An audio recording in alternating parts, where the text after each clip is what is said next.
Hello, welcome to Holyrude Ungagged, Scotland's premier political podcast. Well, another week in Scottish politics. I'd say it's been a bit of a quieter week than the last few. Normally around about the Wednesday, I start panicking that we'll have nothing to talk about. That was the same this week. Last few weeks, there's been a lot of stuff happened over the weekend that sort of then my panic of having nothing to talk about switches to, oh my God, how are we going to talk about all these things? But like I said, quieter week this week, but there's still stuff we can talk about. There was a surprising article from Kenny McCaskill that was advocating a sort of form of Devo Max or federalism. I'll try and say it properly. Federalism. I suppose not surprisingly, we heard a bit more Tory corruption as a businessman was handed a peerage directly for Boris Johnson, despite the peers committee advising that it wouldn't be a good idea. Then Nicola Sturgeon came out to sort of dispel some rumours and that's been floating about the SNP's finances over the last kind of couple of months. And then we also had Douglas Ross in Pride Month deciding to wear a rainbow pin to Parliament. I think that surprised a lot of people, given the Scottish Tories and Douglas Ross's in particular. His attitude to LGBT rights over the last few years has been somewhat lacking, shall we say.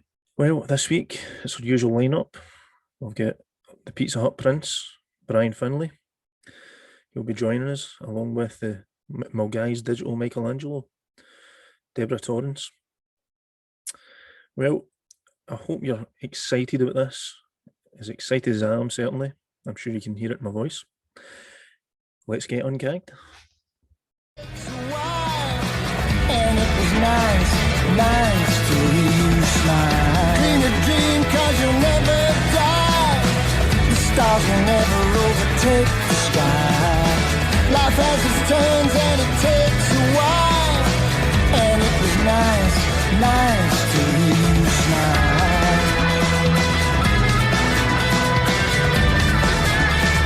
Nice to hear you smile. Well, welcome guys. How you doing? Another fun-packed week in Scottish politics. How have you been? Enjoying the nice summer weather? Good, thanks. It's roasting, isn't it? Even in Dundee? Even in Dundee, it is hot. I think it's like 19 or 20 degrees today. Roasting. The summer has arrived in Scotland. It'll be here for the next 48 hours, maybe. If we're lucky. Big week in Scottish politics where it got to 20 degrees. A big week in my house as well. It was one of my daughter's birthdays yesterday, so we had loads of 6-year-olds running about in the garden, and we were glad of the warm weather then, because it can get very loud if you have to let them in the house. Absolutely. It's good that you've got a big garden at the back. Just let them run wild. Playing the new zip line that we get put in. You got a zip line? Get a zip line. That's exciting. It is. Not so much for me because I'm too heavy for it, but exciting for smaller people like my wife, who's been on it at least twice. Yeah, I had a shot on a zip slide. I was down visiting Falkirk, visit my family, and they've got a big huge one in Calendar Park, and I went for a walk really early on a Sunday morning, and I had a shot on the big flying fox zip line thing before there was any kids in the park. It was really good fun. Brilliant. I want a shot in your zip line, David. Anytime. Yes. Now that we're on level 2 and we can move between local authorities without fear. Okay, let's get started then, talking about politics. That's what we're all here for. So what did people think about I was kind of surprised to hear Kenny McCaskill, former elected as an SNP Member of Parliament, but now Alba Member of Parliament, wrote an article, was it in the National, basically agreeing with Gordon Brown that maybe we should be looking at a kind of Devo Max federal solution to the terrible divisions we currently face in Scottish politics. I take it he's read the article? Yeah, well, I gave it a look over. It was interesting. I mean, considering that how much hassle certain representatives in SNP got for suggesting further devolution, decentralised powers from the people who then left to go to Alba, I thought it was a bit a wee brass neck, really, wasn't it? The Max the Yes has turned into the Max the Devo. Who knew? That's a really good hashtag there for the next campaign. No, Max the Devo. I think we found the title of this week's podcast. Yeah, Max the Devo. It was an interesting proposal that just kind of came out of nowhere. I don't think that was the official line of Alba during the Scottish elections. Yeah, Kenny McCaskill agreeing with Gordon Brown wasn't something that I thought would kick off the podcast for this week, which was a really, really strange one. And it just seems, we've got the, I think it was it Chris McKelney as well was mentioned in one of the newspapers, I think it was the National, about, saying that Alba's going to use their position at Westminster to try and bring about another independence referendum, really apply the pressure for that. And I was like, you've only got 2 MPs and they can't even agree what they're doing. So it's really quite interesting. Yeah, it was a strange one. I mean, it was a sort of article that if it had came for like I don't know, some, not necessarily Gordon Brown, but like a Labour sort of grandee, a George Fulks or something like that, you'd have just been like, oh, same old story. Like, but the fact it was coming for Kenny McCaskill, who, like you were saying, has just defected to the party that claim that they're the one true party of Scottish independence. The Greens, they don't really believe in independence. The SNP, they're not really in favour of independence. It's all about Alba. Alba are the supporters. They're the real indie people. And then one of the MPs is saying, well, maybe Devo Max is enough. It's you would expect actually that perhaps Scottish Labour would come out with that policy by now, bearing on the way that the election's sort of fallen and the outcomes and things like that. But I literally came out of nowhere. So, and it was not like, it was almost like there was like a group of people asking for that, or in the pro-indie movement thinking, oh, independence, that's a long shot. If we go for Devo Max, we might have a majority support for that. It just kind of came out of nowhere. I've seen no demand for it at all. The only person that I've ever heard talking about it is Gordon Brown and people like Neil Findlay looking for some kind of compromise of like a home rule. It's bizarre. Devo Max is one of the things that there was a time for it, and that time is most certainly past. Kind of past. Yeah, I mean, 2014, if they'd allowed a sort of Devo Max option on the referendum, I think it would have won hands down. Like I don't know if you do a sort of like preference system if there was more than one option, but if it was a sort of pick one of the three, I think it would have been like 70% Devo Max, like easy. Because there's a lot of these sort of unionist voters or people that voted no. They were open to a kind of greater devolution, and even a lot of people that voted yes, with maybe a wee bit of trepidation leaping into the unknown. Devo Max would have been seemed like a much more safer bet. But I mean, the time of that's come and gone. Nobody's interested in that now. Was there not chat at the time of the first independence referendum of a third option, and it was sort of poo-pooed as a absolutely no chance? Because as you said, it would probably win.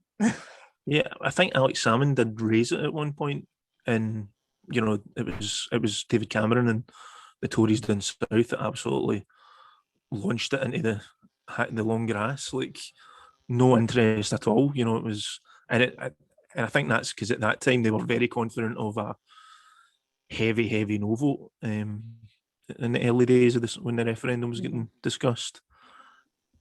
Yeah, the support, when the campaign officially launched, I think it was 28%, something like that. Thereabouts, which is actually quite interesting that support for Welsh independence has sort of peaked around that point as well. So to bear that in mind, that where Wales is where Scotland was, before the 2014 referendum. So that's something to keep an eye on as well. But Yeah, I think like with the Devo Max thing, like you say, if that had been an option, that would have won outright, and really neither side would have been content with that. So the SNP wouldn't have been content with that, and the Tories certainly don't want to give away any more, a Devo Max home rule style thing. But the only kind of fair way that they could really do that, because if you've got a three-way sort of referendum, that's it's really really difficult to it's a bit of an odd one. But you could actually have like a first preference of a yes and no. If no wins, then you could go to like a second question of do you keep unionism the way it is, or do you go for a home rule style? I don't know, like a kind of drop down preference. How would Yeah, that work? I suppose it would be a bit like maybe something like the vote to establish a Scottish Parliament, where you'd do you want a Scottish Parliament, yes or no, Yes, and yes. do you want it to have a tax varying powers? Yeah. So do you want independence? Yes, no. And then do you want Devo Max? Yeah. No. Yeah. I suppose that's how it could The days of potentially work. the days of a yes, yes, that takes me back to my teenage years. Yes, it does. Hey, another thing I thought was quite interesting about that article, initially when I just heard about it, I thought it's maybe just been an interview and like an offhand. Hmm. He said something offhand, and it's just kind of made headlines. But it was more in depth. It did seem as if a lot of the framing of it I thought was very strange. It was very unionist framing in terms of how terribly divided and the country is, and it's usually kind of the Tories that are coming out with stuff like that, portraying Scotland as this landscape where families are all ripped asunder as if it's some kind of state of near civil war. And in reality, it's Yeah. it's not like that. I mean, you look at the polls. The polls are very split in terms of around about 50-50 and whether people want independence or not. But it's not like we're at each other's throats over it. It's not as if people aren't talking to pals and things like that. And it's that kind of thing. It's people who mistake Twitter for real life. And Twitter, everything's sort of life and death and extremes, whereas people just aren't quite like that in reality. And people are different spectrums of yes and no as well, because I know people, when I'm having political discussions around, the Scottish election results and things like that, there's people that I know that will support staying in the UK and nobody will ever change their mind. But there's people that are, they voted no in 2014 but are more open-minded this time. And there's people who are yes because, they're not, they won't be persuaded one way or the other. So everyone's on a spectrum. There is no binary, of, I'm going to vote this and I'm never going to change. So, and to kind of paint it that way as if, people who voted yes in 2014 don't speak to people who voted no in 2014 is just ridiculous.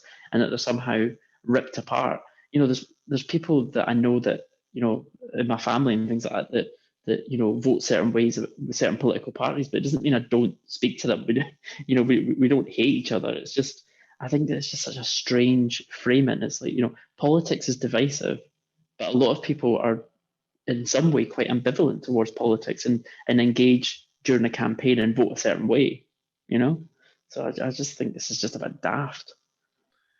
Yeah, and I don't really understand why an Alba MP is taking up that sort of framing that the unionists have been pushing this for ever since the referendum, that the referendum's been terrible for Scotland. It's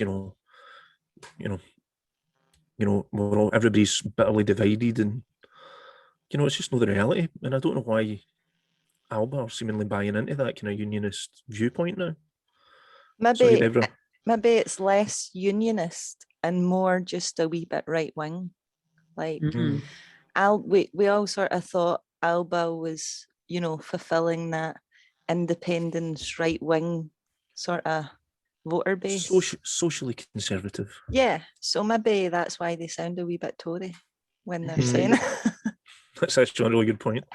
And true, going back to the sort of unionist argument of saying, oh, everything's so divisive and, another independence referendum would be divisive. Yeah, we heard that argument at the 3 general elections we've had, since the independence referendum, and all the other elections and the other referendum that we've had being brought about by the UK government and the Tories. So it's always quite interesting when we hear that, we can't have another independence referendum because that's really divisive, but we can have 3 general elections over Brexit because that's not quite as divisive. I mean, I just, politics is divisive by nature. I don't understand this whole, oh my God, it's so divisive. Aye, it is. It's supposed to be. If we all agreed on everything, politics wouldn't exist. We would just do it. We just do what everybody thought was right. And that's why we have, electoral systems in Scotland that's meant to try and encourage collaborative working, and having the AMS system alongside first past the post to encourage, parties that don't get more than 50 or 51% of the vote to work together to produce budgets and policy and all these types of things. So politics is divisive, but it's really just as divisive as our institutions and as our discourse allows it to be. Yeah, I always find it's the politicians with the most divisive policies who are always shouting about everything being divisive, to be honest. Like Priti Patel and, Gov and our lovely friend Willie Rennie, everything's so divisive. Yeah, maybe not Willie Rennie, he's not divisive on anything, is he? It's that kind of thing. It's don't be divisive, be criticising the horrific policies I'm trying to pursue.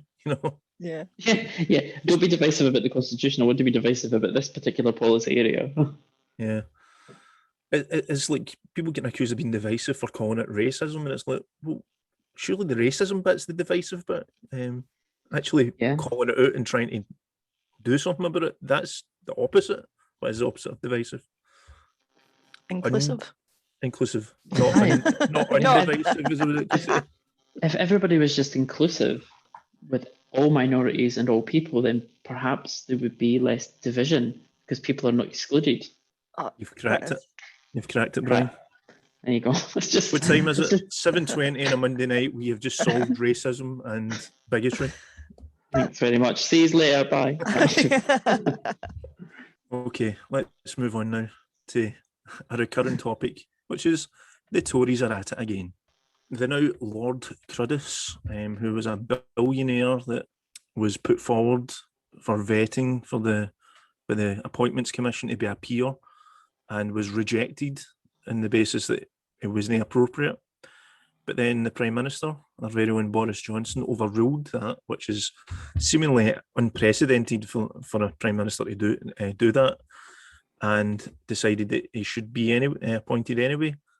And in complete coincidence, 3 days after becoming a Lord, he donated £500,000 to the Conservative Party. Now, some divisive people out there are trying to make out that there's some connected there between him getting a peerage when everybody that usually makes these decisions said no.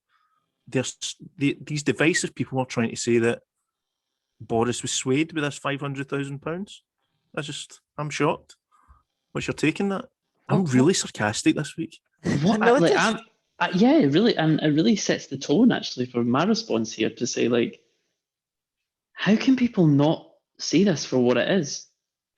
And then yet people can make up wild ideas and conspiracy theories about stuff. But this just sort of is like, I mean, where do you even go with this one? It's so blatant.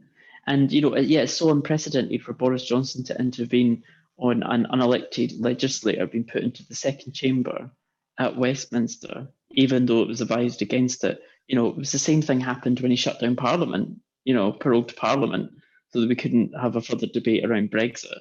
So, there's quite a lot of unprecedented things happening under Boris Johnson that doesn't seem to get the same media attention as what Trump did when he was doing quite similar things. And I think that's pretty concerning. I mean, there was really, really quite, unprecedented things that Trump did that was rightly called out by the mainstream media over here and really, covered to a really good extent. But it's Boris Johnson seems to be doing it in a much more, just as an obvious way, but perhaps with not quite as much bells and whistles attached to it. So, it just seems to be sliding through. So I think that's something that we should be really deeply concerned about.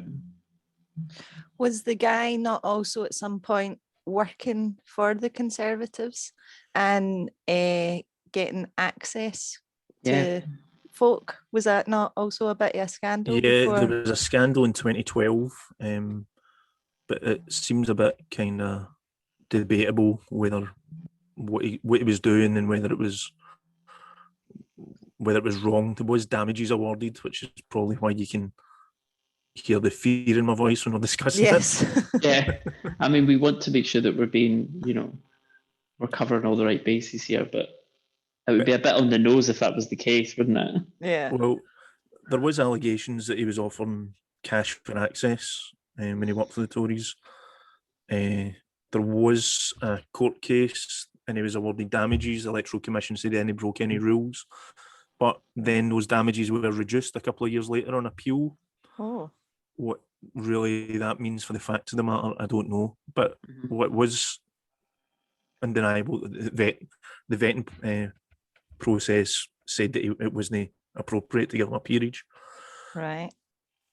And He then sounds like an absolute solid gentleman who should most definitely be an unelected peer and in a position of power, doesn't he?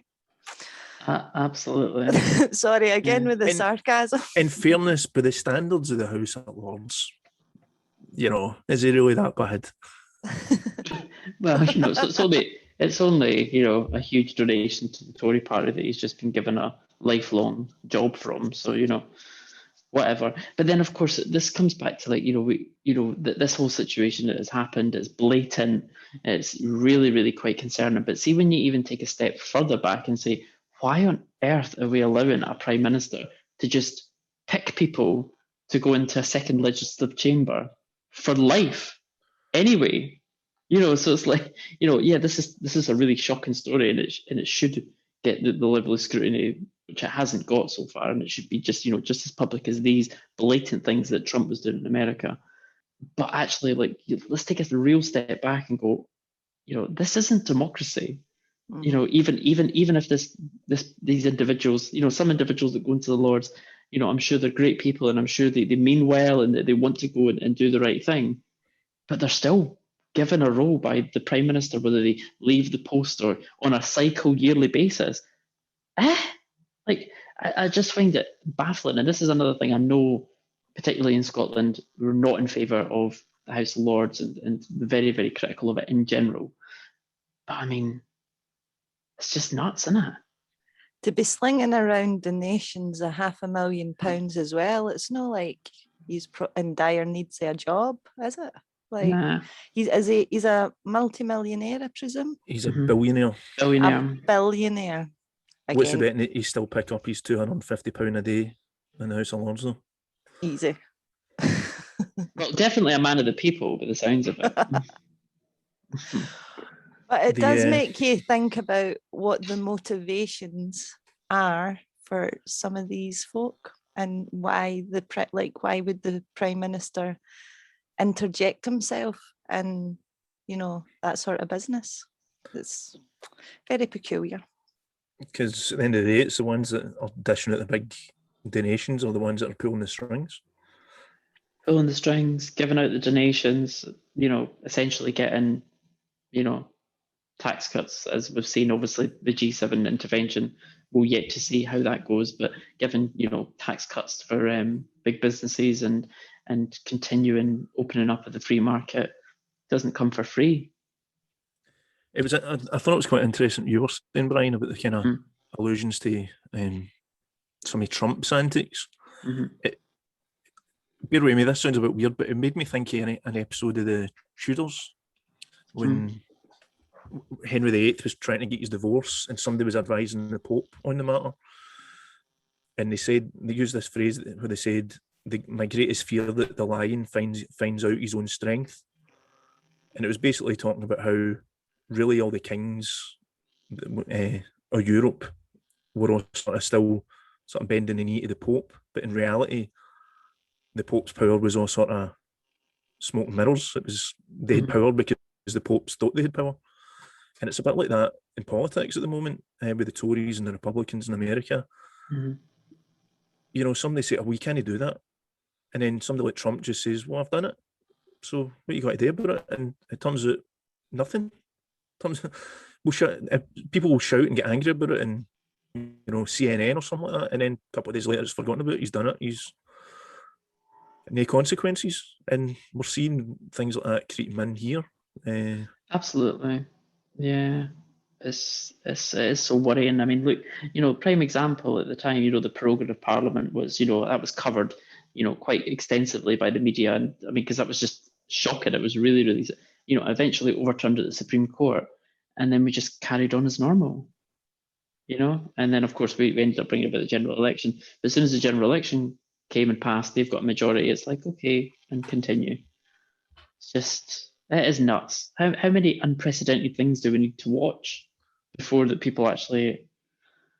And then you look at the the support for the Tories in Westminster voting intentions and recent polling, particularly in England and parts of Wales. My goodness. Aye, I mean, what do you say that when hundreds of thousands dead, massive corruption blatantly in show, and they're still hitting mid 40% in terms of approval ratings? It's somebody explain that to me, because I don't understand it. It's really hard to explain when you're sitting from up here, I think, because generally in Scotland we're like, what the fuck anyway? Do you know what I mean? But now I think maybe it's from going down to London and speaking to some friends, particularly people on the left and things, nobody's enthused by Starmer or anything like that. So it could be more of a well, I'm not really feeling this guy. Not that I'm defending it, but it's like, nobody's motivated. He's not going to get the vote out. We've seen that in Hartlepool. I think that was the biggest example. The left vote didn't come out. They didn't feel motivated to come out.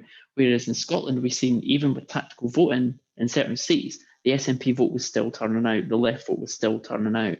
And they just don't have that down in England at the moment. So that's English politics is good, and the Tories have managed to get themselves in this amazing position of just being the sort of default. It reminds me when Alex Ferguson was managing Manchester United.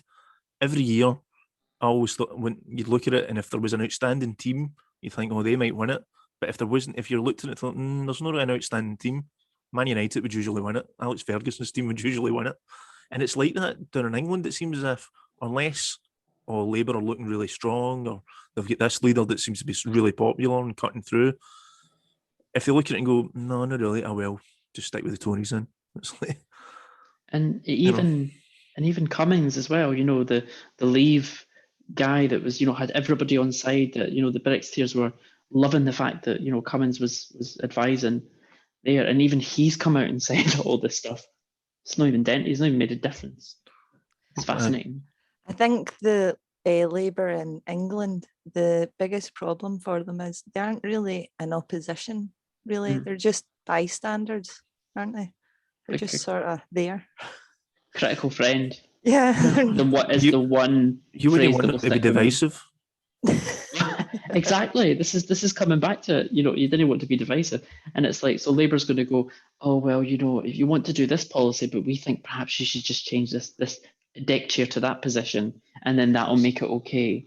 I think this is basically where we're at with Labour. And yeah, the official opposition, which is ironic, we don't have an official opposition in Scotland. We have more opposition in certain parties in Scotland than we have the official opposition at Westminster. It's just depressing. Yeah, Labour leadership, they're like a boxer that's scared to throw a punch. Like, and it's like, I'm a Republican, get me out here. Let's get out of the union. Like, Devo Max, Brian, that's what we need. Nah, Alba Rising. Hashtag Max the Devo. Max the Devo. It is very Gordon Brown-esque, the whole Labour sort of attitude. Since Gordon Brown, it became more and more, about placating the English Tory voters. And I think that's what, they're obviously trying to get their numbers up. But I think the true Labour supporters are still there. I just think they must have abandoned their right to vote, because I don't know why people vote Tory anyway, no matter where they are. Like, I don't understand And yeah, I mean, this is Probably because I'm poor. That's probably what. correct. It. exactly. But I think too that the voting system in England has a huge part to play in that, because if you've got first past the post, you've got two big players. Tory, like you're saying, is the Alex Ferguson. They're in a strong position. And if you're not motivated by the other guy, then you're just not going to turn up to vote.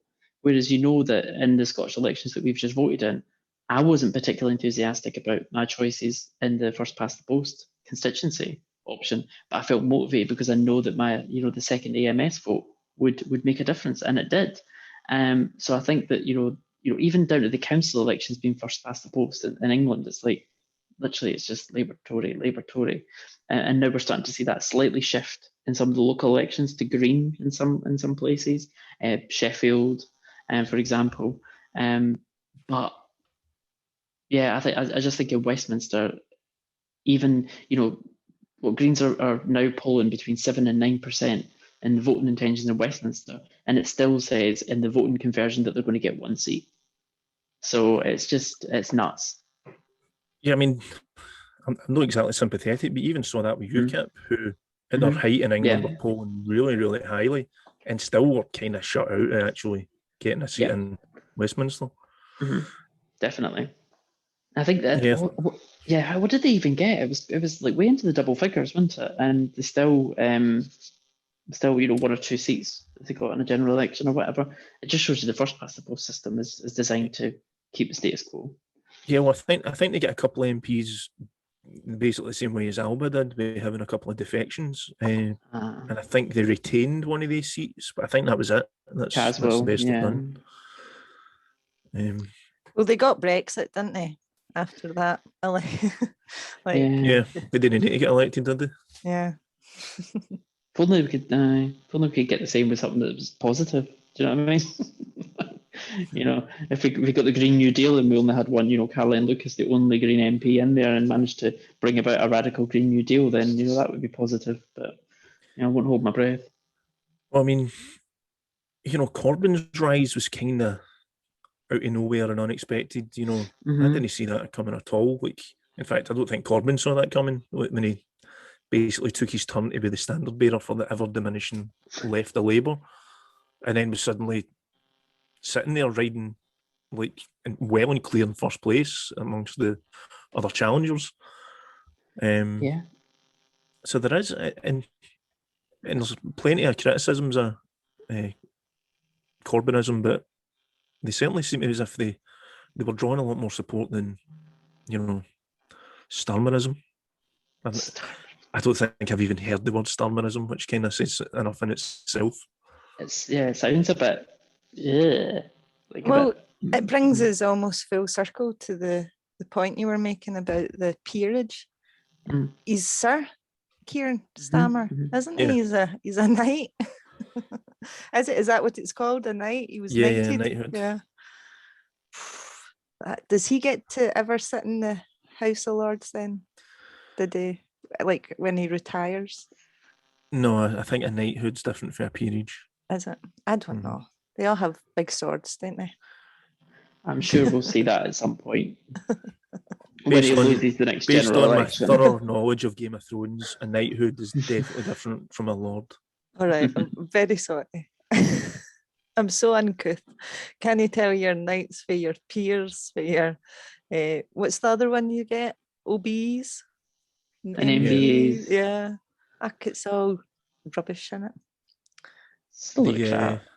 I mean, that is a thing, because when there was Starmer was sort of portrayed as the sort of reconciliation figure between the left and the right. He was no quite a Corbyn sort of figure, but he was sympathetic to the left and would be fair. I was always sceptical with that, basically exactly for what you said there, Deborah. The guy's a knight, who's really, can you really say, is left wing if they're accepting knighthoods for the Queen? How establishment can you get? And he's proven that. He's the only time he's looked like he's got any hint of a backbone is when he's attacking people on the left of his own party. Yeah.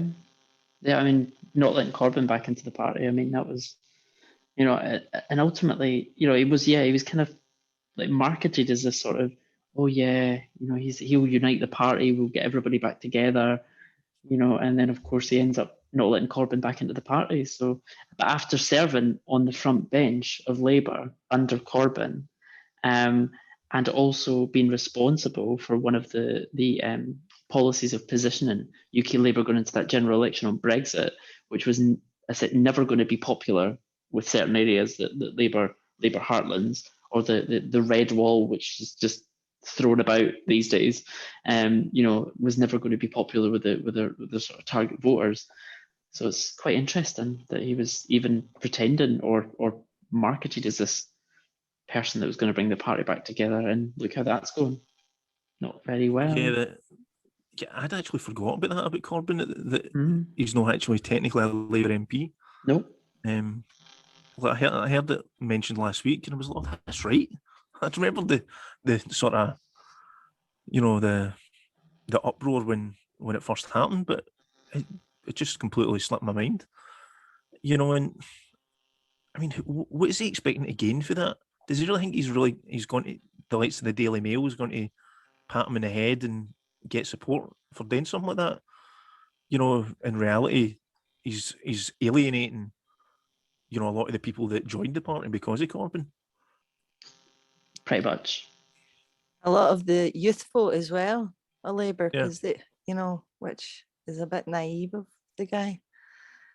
Definitely, and I think it all comes down to the vote not coming out.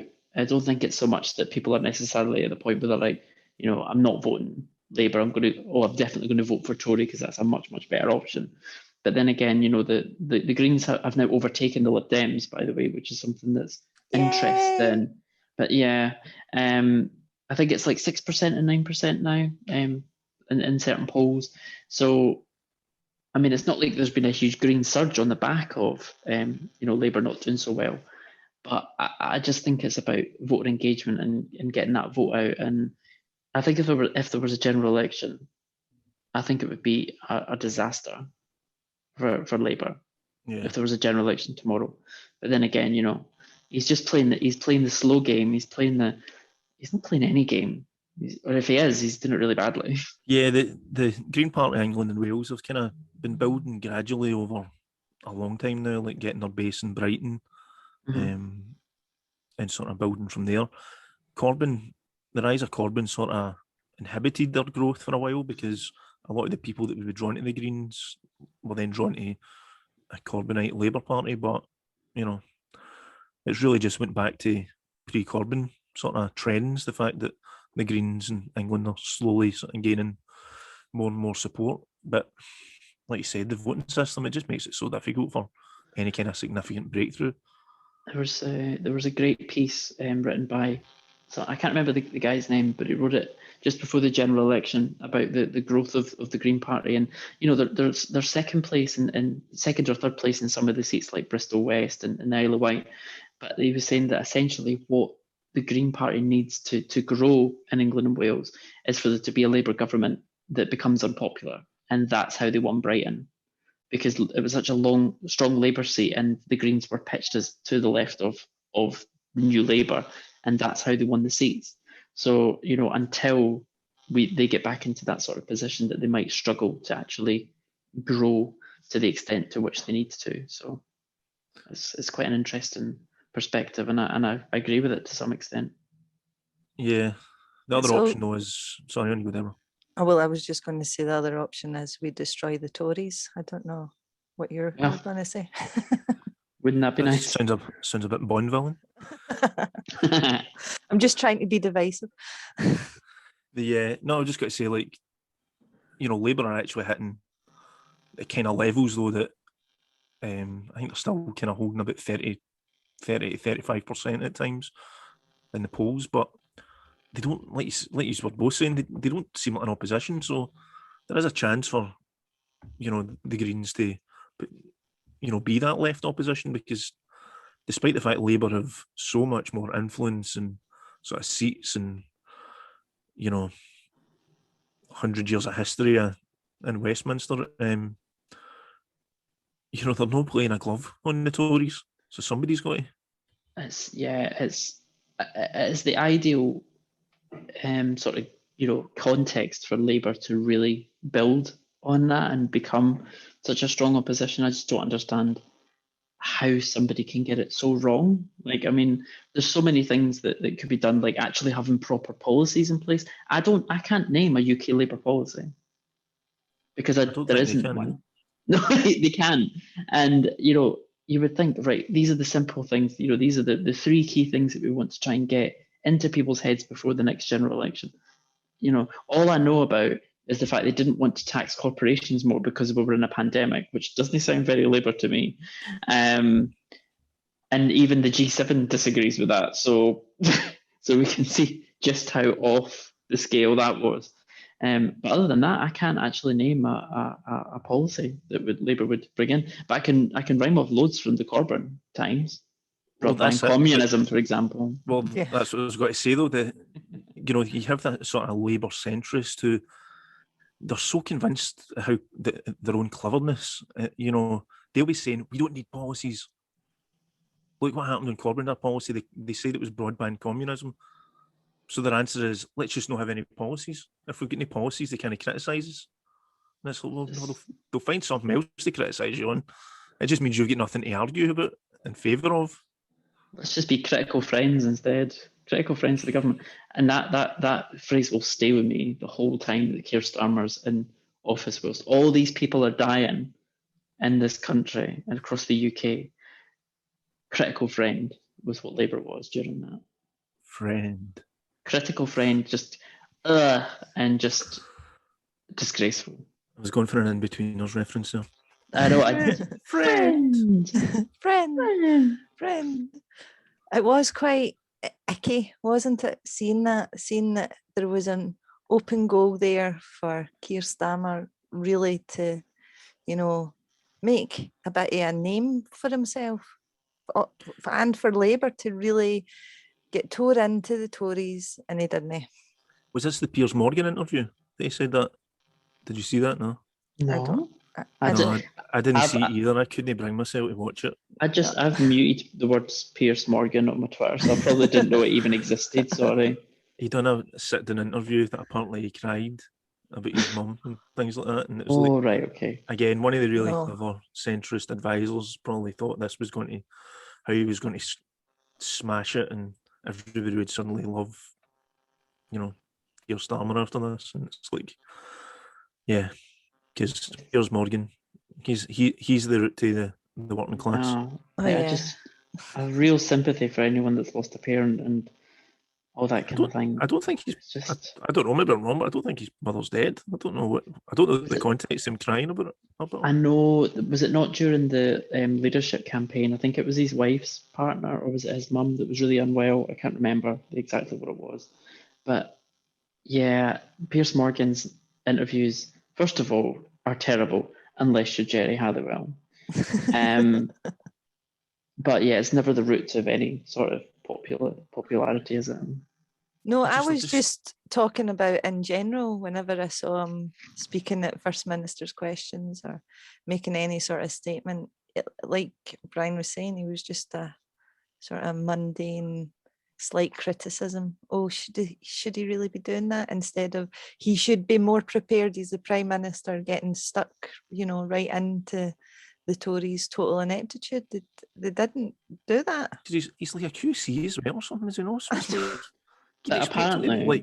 Absolutely nail something like PMQs, but he just comes across as so like an attack to a wet blanket. And then all the centrist media going, yeah, he's so forensic. Forensic, that was the word they kept using. Yeah, so forensic, but clearly not very forensically good at getting the polls in his favour.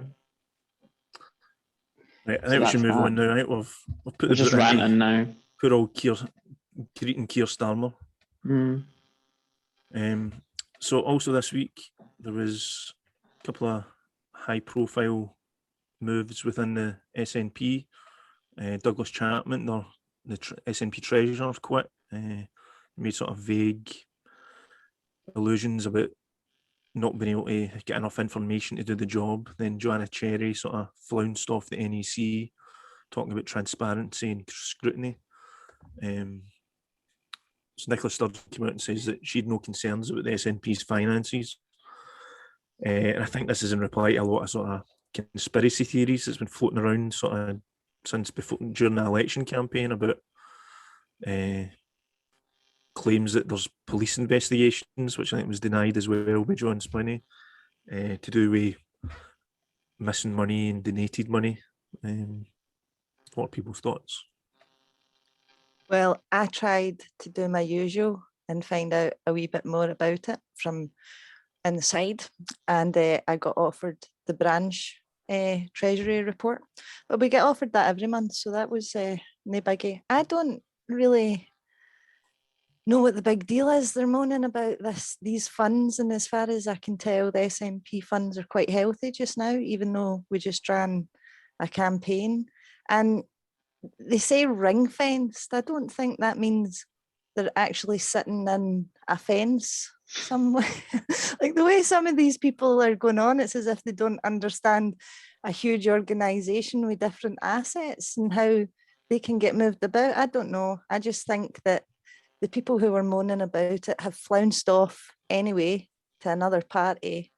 So nobody I've spoken to in the SNP seem to have any concerns about it. They says the funds are there when we need them, basically. Yeah, it's really interesting that the certain types of people that seem to be resigning from positions like Douglas Chapman, Joanna Cherry. Joanna Cherry stood on a platform to say, I'm going to go in and unearth and be transparent about the NAC, and it was almost like a protest vote. I think that quite a few of these types of people who have all left the party and went to Alba, wanted to stand to be on the NEC, so they were in a position of power to, bring about change, to, shed some light on all this dark corners of SNP. But then they just resigned because they couldn't. And it's just, it seems a little bit coordinated as well, doesn't it? Douglas Chapman, and then 2 days later, Joanna Cherry, I'll be making no further comments at this time type tweet. Just seems very coordinated. I'm right in saying certainly Joanna Cherry, but am I right in saying both of them there was a lot of speculation that they would defect to Alba before the election?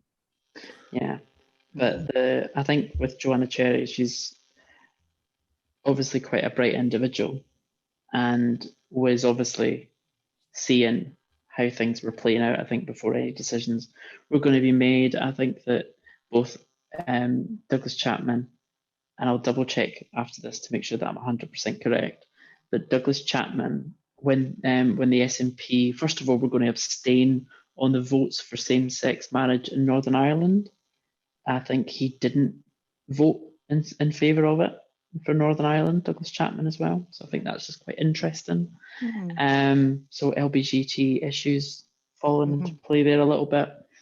And also there's the issues around the GRA with Joanna Cherry. So, there's sort of alignment there with Alba. So it just kind of seems that there's maybe a certain section or certain group of people, elected members in the SNP, that all seem to have very similar views when it comes to how the SNP is ran and how it's operated. I'm sure there's loads of criticisms about how the SNP operates because it's a huge political party. It's the same with all big organisations.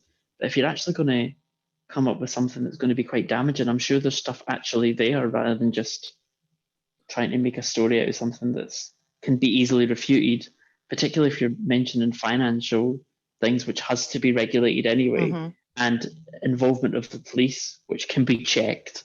I seen John Swinney on the Sunday show, and that was brought up, saying, apparently there's police investigating such and such. And he was like, well, I'm not aware of that. Yeah, he said he denied it. Yeah. So, of course, is there anything going on? I very much doubt it, because if it's something to do with finances, it's very easily to be traced back. I mean, we've just spoken about the Tories who are so blatant about taking a donation of £500,000, or no, £500,000, from a new peer, but they have to be blatant about it because it's documented. We will find out about it. If they didn't mention it and then that just appeared on the front page of on the Sunday Mirror, then that would be a huge splash. So I think if there was anything to do with the finances of a political party, I think that the bigger story would be not saying anything about it and it just being unearthed. So that's just my thoughts. I know from branch and constituency level that the people who are in charge of these things take their job very, very seriously, and they're very diligent in all their reporting because that's the sort of folk they are. So I can't imagine at the next level up, it's going to be, any different. Like you say, it's got to be documented. They've got to tell us what's happened. And a lot of the stories are all coming from, a certain blogosphere, shall we say. That's where all the irateness originates, as far as I could see when I was trying to find out for the podcast. a lot of the sort of internet rumor mills about this that keep popping up again. It's also vague. They keep talking about a 600 grand crowdfunder, but I mean, what are they suggesting? Are they suggesting that Sturgeon's put that in their back pocket and bought another coffee machine with it, or they're never sort of blatant about those kind of allegations. It's always just kind of open sort of, oh, where did the money go? And it's like, well, the money probably went a lot of places. It's a big political party and they're running different things. And, I don't think people realise that just because, I gave it for this, well, you donated it to the SNP, you don't really get to dictate exactly how it's spent. They did say it would be for independence, but then you could easily justify anything the SNP do and say, well, it's for independence. Certainly, if you're talking about a legal sort of thing, it doesn't really hold water. But what it does remind me of is there's in terms of finances, there's been quite documented stuff about Rangers in the last 10 years about finances. And if you look at Celtic Twitter and a lot of the Celtic-based bloggers, going back the last 10 years, there'll be somebody that is claiming the police investigation has been launched. It's all going to come out this Friday, and then it comes and goes. But there was one day where Rangers did go into administration, so that then gave credence for 10 years for every other blogger that's now kind of got their own crowdfunders, that they have to keep promising that something big's going to happen. Next week, if you just donate to my crowdfunder, and then next week it'll all come out, the shit's going to hit the fan. One day they'll be right, because you keep saying something's going to happen. Something will happen eventually. Might not be exactly what you said, but it'll be in the sort of the realm of possibility that you can then turn and go, told you, donate to my crowdfunder. keep giving me money so I can expose this thing that's going to happen in 10 years' time. But it's I think, like, obviously when it comes to finances of political parties, yeah, it's highly regulated. But I think that, look at the Natalie McGarry story as well, that kind of came out when she was elected as an MP, and she was taking money from, I know it wasn't SNP funding, I don't think, but it was like, Women for Indy and all these types of groups and whatever. This sort of stuff does come out. Like, it's going to come out, particularly, if you're claiming to be a political party or raising money for, public good or for a charity or for all these types of things, it's all going to be documented and it is all going to come out in the wash. So, these types of things will come out themselves. We don't need somebody to keep prompting us saying, there's definitely something going on here. Everybody needs to keep their eye on this. But I think that it could have been with Joanna Cherry having an axe to grind about the NEC, because when she decided that she was going to stand to be the candidate for Edinburgh Central, there was a bit of a sort of change to the rules as such for the basically, I think she not have to resign as an MP beforehand, and which to me seems fair, because I'm really against dual mandates anyway.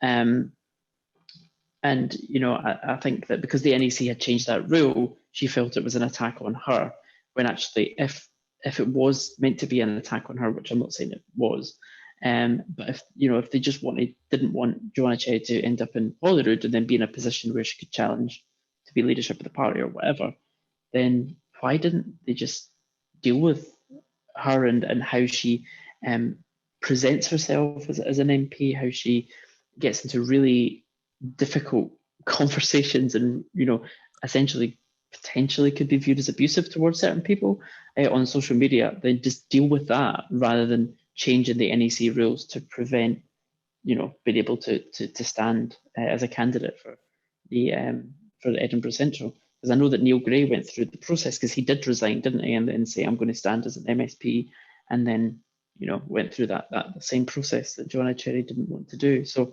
I just think it just seems like a bit of an axe to grind, particularly in Joanna Cherry's. Yeah, I remember perspective. when that happened. There was a lot of claims that the SNP MPs were trapped at Westminster now because of this. One, you just pointed out that another MP was able to move over to Holyrood before following the new rules. But, I wish somebody would trap me in a 80 grand a year job. That was Philippa Whitford that said that. And that the people, yeah, I think it was anyway, they said that they're trapped in Westminster. And I think that, we need to remember the timeline with Joanna Cherry announcing that she wanted to stand to be the candidate for Edinburgh Central, because it was 4.5 months after the general election, after she had been elected. And I think that in itself is really disrespectful to the people that have just elected you. If you were wanting to, it's perfectly legitimate for Neil Gray to say, do you know what, I want to stand to be in Holyrood, because that's where I'd rather be, and whatever, that's absolutely fine. But, to be elected by the people in the general election of 2019, clearly knowing that you have the intention to stand to be a candidate for Edinburgh Central, I think it's just really quite revealing as an individual and how some people view their position as an elected member. I think Joe mandates, I'm really, really dead against them, but I understand for some smaller parties why, the SNP back in the day, that was, they didn't have a lot of people that put themselves forward or whatever. I don't agree with it, but I understand the argument. But there's no need for it at this point, where the SNP has loads of elected members, loads of people putting themselves forward, people wanting to stand and put themselves forward to be councillors, MPs, MSPs. It's unacceptable. Well, look how much we slag Douglas Ross for being a MP, MSP, leader of a party, 4 jobs, referee. And then they always say, yeah, but Alex Salmon done it, and I was like, yeah, that's nothing to look up at, nothing to look up to, is it? But at the same time, there was that period where, when the Scottish Parliament was formed, where there was a lot of people with dual mandates because, well, it was just the nature of it. The Scottish Parliament was new, so a lot of the people had been MPs because there wasn't the option of being an MSP. I suppose we could have had like 40 odd by-elections or 60 by-elections, but I think in that circumstances, a dual mandate was understandable for a wee while. Just the same as I can understand if there's a dual mandate between somebody that's a councillor that then gets elected. I don't think it's a good idea if it runs on for years and years. Like if you've just been elected and you immediately jump ship. Like Jed Killen done that. Yeah. It was for like a year or so. I think particularly with the council, with this voting system as well.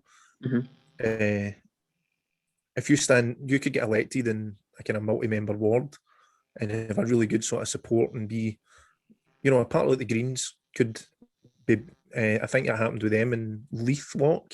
They had a councillor there who stood down, and they ended up just losing that seat because the by-election is effectively a first past the post because there's only one seat up for grabs. So that obviously then favours the bigger, more established parties. So I have some sympathy for dual mandates depending on the circumstances. None of those exist for Douglas Ross, who is just trying to hold on to as many jobs and as much pay packets as he can, from what I can see. And but it brings us on nicely as well. Douglas Ross, friend to the LGBT community, as he was wearing his pride badge. I don't think he was physically in Parliament. I think it was in a. He was in. What is it? It's no Zoom they use, Skype, whatever it is. But he was electronically in Parliament, wearing his pin badge. Thoughts? Go on, Deborah. Aye, well, his voting record isn't very gay friendly, is it? It's not very let's wave the pride flag. What he voted against allowing marriage between two people of the same sex in 2019, and a mixture of for and against between 2004 and 2019. He also generally voted against laws to promote equality and human rights. A Tory, not a fan of human rights. Shock horror. And he also voted against equal gay rights in as recently as 2019. So take your wee badge and shove it, because I think it's just performative as far as I'm concerned. It's nae ally to me. Coming for the folk that are up arms about virtue signalling. This is like the ultimate virtue signalling. Mm-hmm. You know, try to portray yourself as an ally to the LGBT community, and literally the only thing you've done is wear a badge, and you want some kind of credit for that when you've done absolutely nothing to help gay people. Definitely. I think, as Robin S. fantastically said, actions do speak louder than words. And, you know, when your voting record reads as abysmally as Douglas Ross's and many of his colleagues, by the way, this is not just the leader of the Scottish Conservatives. You know, people like Murdo Fraser and Liz Smith voted against equal marriage in the Scottish Parliament. I think it was 2013 the vote was, maybe slightly before that.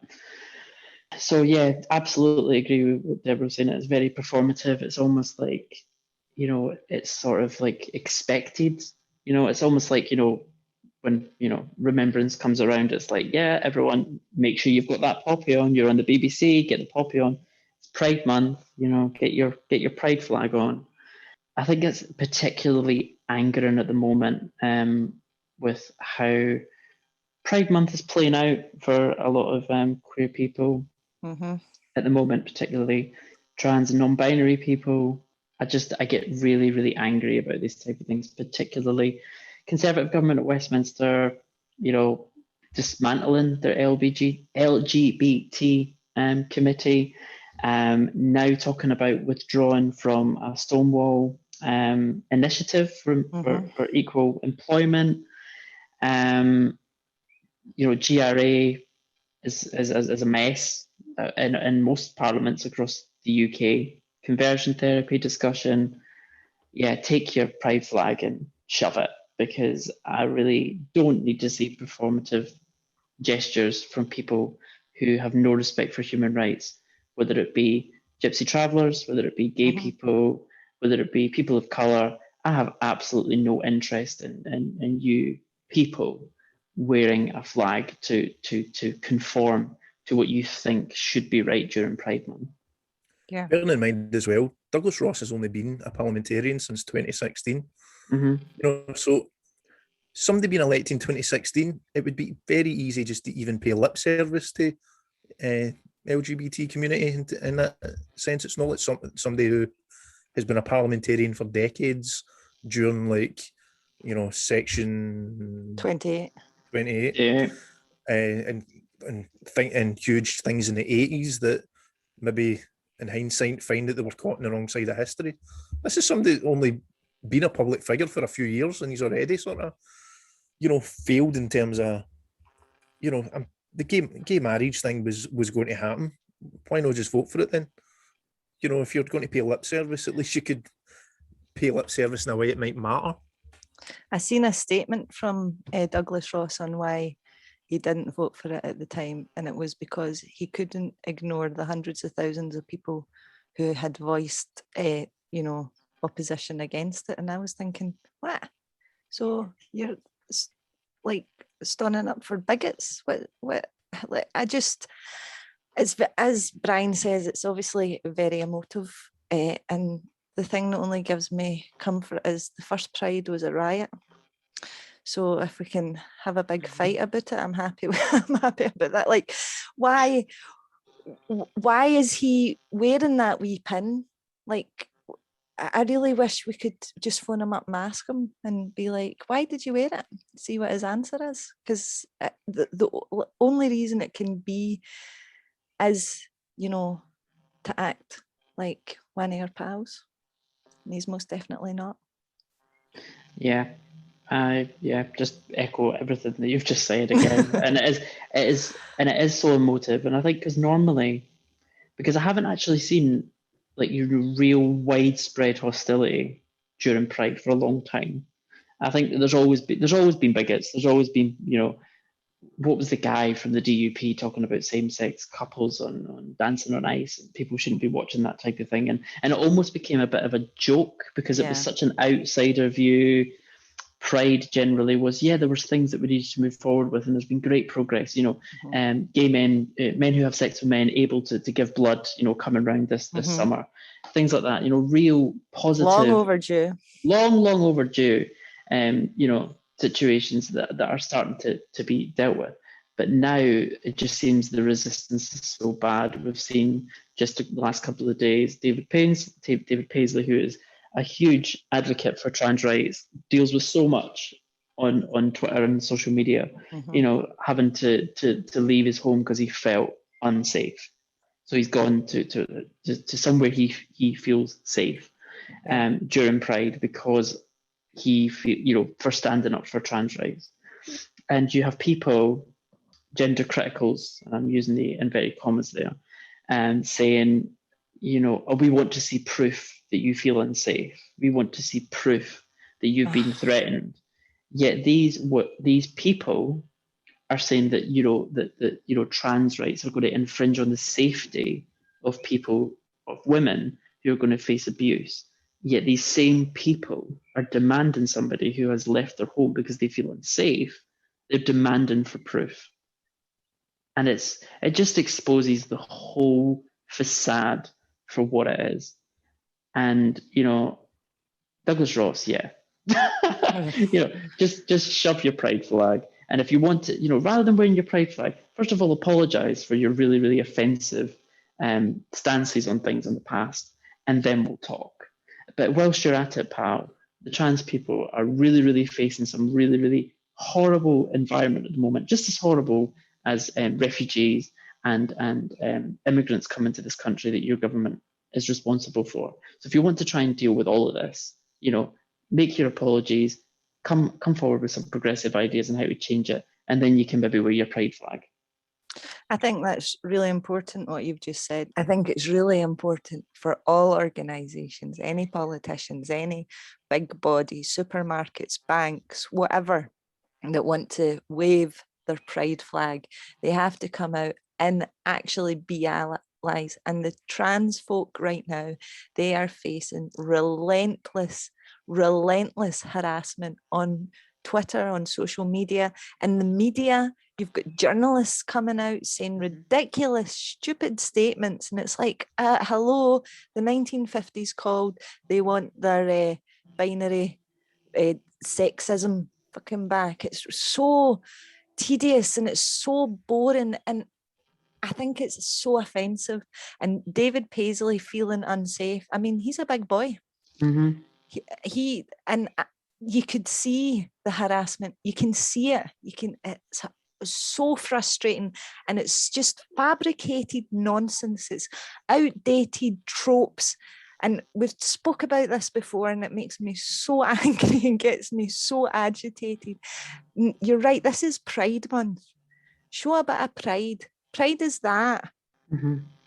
Pride is shaking hands and being friends and agreements between one another and saying, we'll stand up for your rights, you stand up for our rights. Oh, I'm so annoyed. I'm just ranting. I'm sorry. Mm-hmm. Happy Pride, everybody. No, I know exactly how you feel. And I think that it really comes down, particularly with gender criticals, voicing legitimate concerns around, the fear of abuse and gender-based violence that women massively disproportionately face. And I think that when you have people who are rightly standing up for trans people and basically being, because I had a Twitter account that I deleted during lockdown because I was being very vocal in support of trans rights and the relentless abuse that I was receiving, and being called an abuser, being called misogynistic, I hate women, using language of abusers. And I think for me that's really close to home because I know a lot of women and men that are really close to me in my life that have faced sexual abuse, domestic abuse, all of these types of things. And I think that when you're trying to label people as that when they're trying to stand up for minorities is really, really damaging. And I know that David Paisley has experience of that in his family and with people that he knows. And that must be absolutely horrendous, constantly facing this. And it's not just, I'm using David Paisley as an example here because it's one that's really prominent in my mind. There's other people, all the trans people out there that are facing relentless abuse, and their allies are just, facing this relentless abuse. And it just needs to stop. And we need the mainstream media, The Guardian. I can't even talk about that yet because I'm just so angry and frustrated at The Guardian. We just need to first of all, give these people a break, and then everybody just take a breather for 5 minutes, shake hands, and actually, start sticking up for minorities in this country because I'm just at the point now where it's just ridiculous. Happy Pride, everyone. Like you said there, but I would like to have been in the room to see, like, why did he put it on, like, and I just wonder, is within sort of certain political circles, is a pride flag sort of just became one of the symbols that politicians just pick up and put on without thinking about it, the way, like, oh, November's coming up, where's my poppy? They don't really particularly care much about veterans or the horrors of the First World War, but they're politicians, so they better wear a poppy because it's October and Remembrance Sunday's coming up.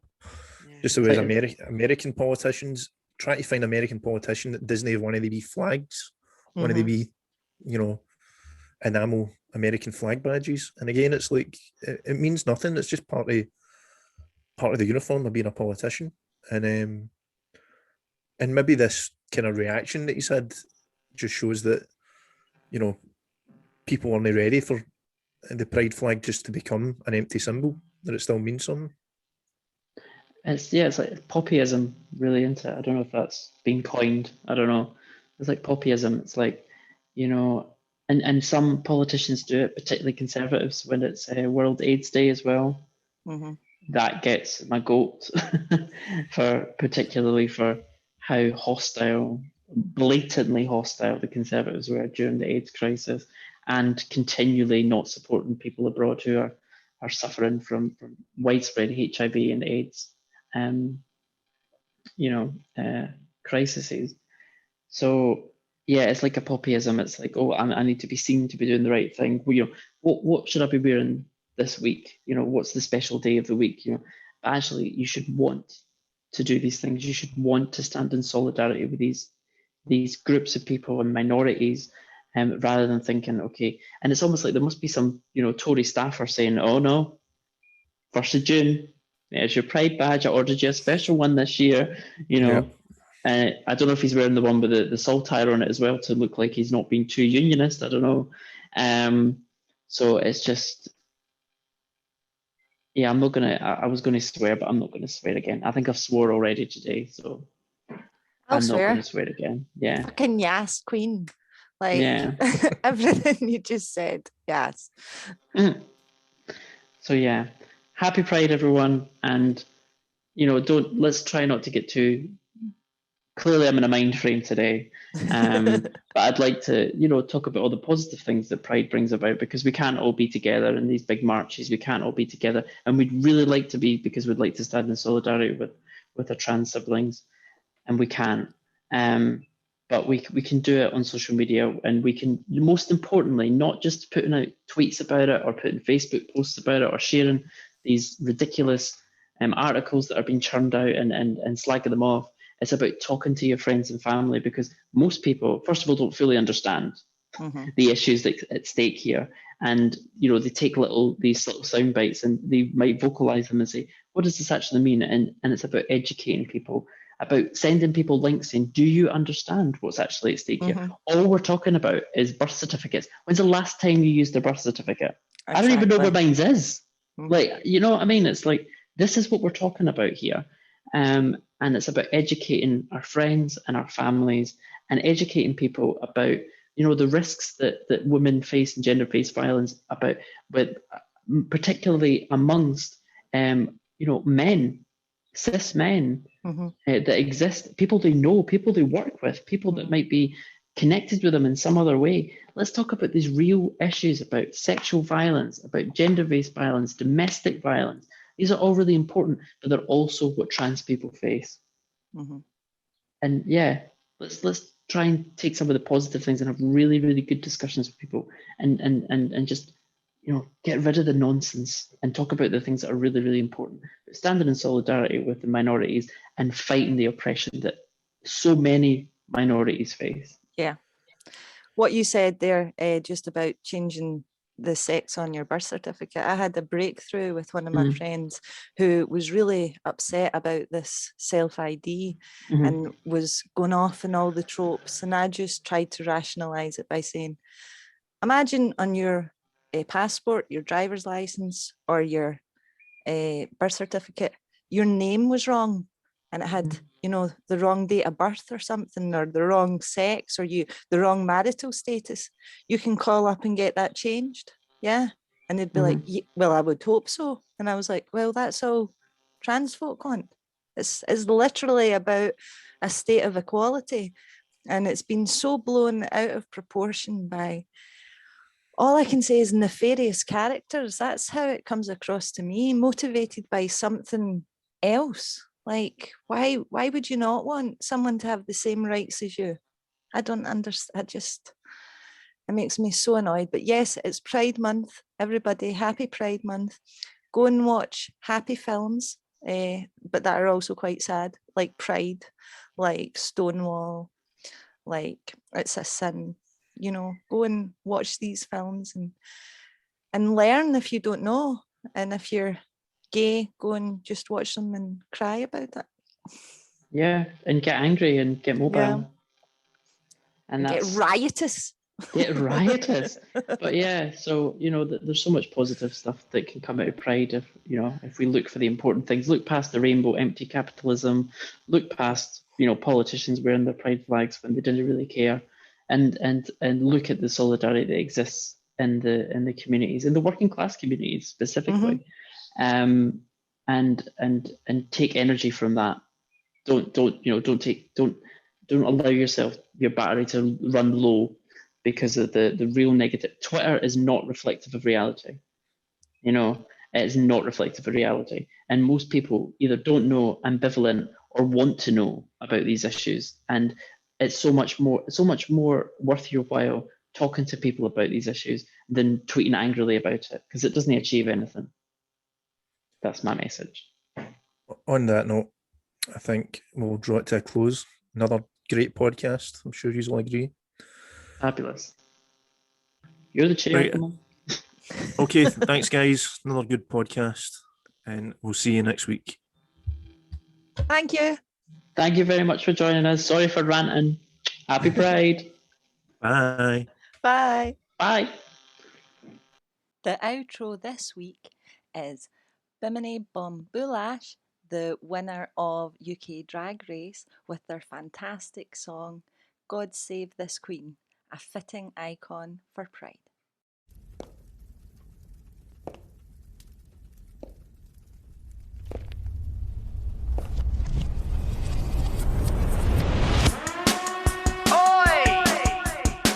The other day I was walking to the corner shop, getting myself a loaf of bread and an alka pop, when these two geezers reading a scum said, "Oi, stop! Are you a boy or a girl? Or what?" And I said, "Darling, ain't you sick of showing off and acting tough? Playing out the role that you've been handed from above. You'd be more secure if you could share a little love. I mean, you look like dog's dinner, but I'll take you to the club. On the lash, we're going out, call up the girls if they're about. Get the tunes on, turn it loud, celebrating, feeling proud. Here's to the queers when they're lost or found, to the big C for the seaside town, winning at life by being me. Bimini! Gender free, breaking free.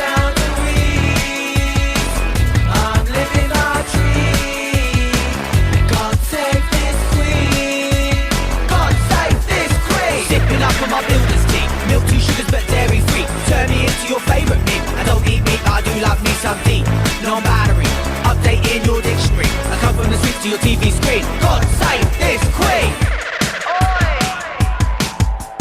I grew up a gender bender in the working class. I didn't learn much except no one likes grass. Wasn't always easy, but that's all in the past. But I still get filthy looks when I pop the spoons for a cheeky half.